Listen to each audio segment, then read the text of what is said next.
Wat is jou gunsteling Afrikaanse woord? Latijn. Toiletpapier. Kaasbrood en huis toe gaan. Liefde. Chocolade. Groot pondjie boter. Kragtig. Pakte. Vet.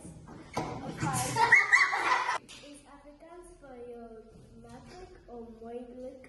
Hoekom? Afrikaans is moeilik, want dit is 'n nuwe taal. Lekker.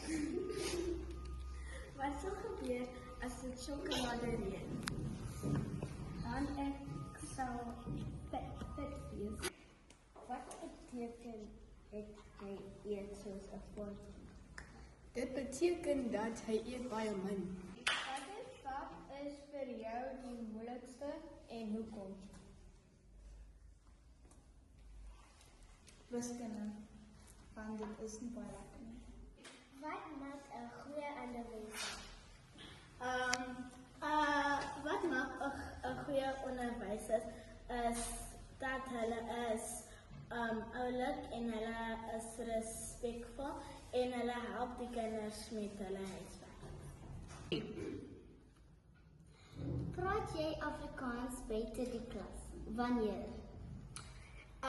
Nee, ek praat nie Afrikaans buite die klas want